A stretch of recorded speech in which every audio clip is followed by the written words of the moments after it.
आज मैं कुछ इंपॉर्टेंट पॉइंटर्स चेक कर रहा जो कि कॉमनली सर्च टर्म होता है हमारे गूगल पे जब कोई जॉ सर्जरी के लिए देख रहा होता है। तो एक उसमें इंपॉर्टेंट टर्म जो मुझे मिला वो है कि क्या जॉ सर्जरी से स्पीच करेक्शंस होती है। तो मैं बताना चाहूँगा कि speech can be secondary issue to abnormal jaw growth या डिफरेंशियल ग्रोथ की वजह से। मेनली अगर मैं इसकी इटियोलॉजी को समझाऊं तो ये होता है कि हमारे टंग को ओरल कैविटी में मूव करने के लिए एक फ्री स्पेस चाहिए होता है। यदि ये फ्री स्पेस जॉ के एबनॉर्मल ग्रोथ की वजह से नहीं होता तो स्पीच डिफिकल्टी होती है और कुछ कॉमन अल्फाबेट्स जैसे कि एस, एल, ई, डी इनके आर्टिकुलेशन में दिक्कत आती है। आप जब ऐसे वर्ड्स को प्रोनाउंस करते हो जो इन अल्फाबेट्स को इंक्लूड करते हैं तो आपको स्पीच आर्टिकुलेशन की दिक्कत आती है।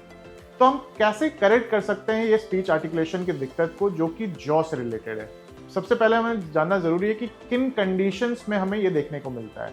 First, underbite. अगर अंडरबाइट है तो उस केस में आपको स्पीच आर्टिकुलेशन में दिक्कत हो सकती है।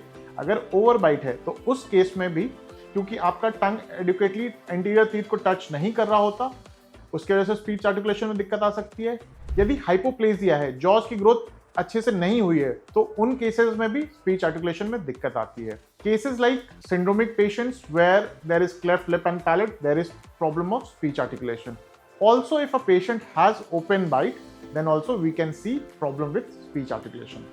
तो जैसा कि मैंने बताया, अगर मैं करेक्टिव सर्जरी की बात करूं तो मोस्ट कॉमन सर्जरी जो हम इनमें करते हैं वो होता है हमारा जॉ सर्जरी, जिसकी वजह से हमारा जो प्राइमरी प्रॉब्लम है डिफरेंशियल ग्रोथ का या ओपन बाइट का या डीप बाइट का वो करेक्ट होता है। साथ में जो हमारी एसोसिएटेड स्पीच आर्टिकुलेशन की दिक्कत होती है वो भी करेक्ट होती है। There are certain conditions in which even after jaw surgery आपके स्पीच आर्टिकुलेशन को करेक्ट नहीं किया जा सकता।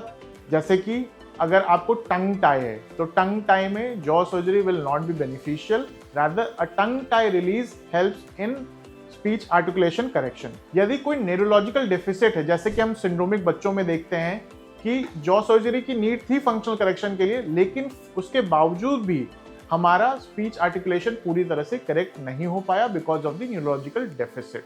यदि कोई सेकेंडरी प्रॉब्लम है जिसकी वजह से आपके टंग की मूवमेंट एडिक्वेट नहीं है, तो उन केसेस में भी जॉ सर्जरी से आपको बहुत ज़्यादा रिलीफ नहीं मिलता है। सर्टेन कंडीशंस जिसमें कि अपार्ट फ्रॉम जॉ सर्जरी दूसरे प्रोसीजर्स की भी नीड होती है, जैसे कि विलोफेरेंजियल इनकॉम्पिटेंस या क्लेफ्ट वाले बच्चे जिनमें कि पीछे तालु पूरी तरह से डेवलप नहीं होता, उनमें जब स्पीच आर्टिकुलेशन की दिक्कत होती है तो उसमें जॉ सर्जरी के साथ एडिशनल सर्जरी की भी जरूरत पड़ती है स्पीच को करेक्ट करने के लिए। आई होप आपको ये वीडियो पसंद आई होगी। मैं रिक्वेस्ट करूंगा कि आप हमारे चैनल SB एस्थेटिक्स को सब्सक्राइब करें ताकि आपको रेगुलर अपडेट्स एंड नोटिफिकेशंस मिलती रहें, और ज़्यादा से ज़्यादा इस वीडियो को लाइक एंड शेयर करें ताकि ये उन लोगों तक पहुंच पाए जो कि स्पीच आर्टिकुलेशन की प्रॉब्लम से परेशान हैं और वो एक करेक्टिव प्रोसीजर के लिए देख रहे हैं।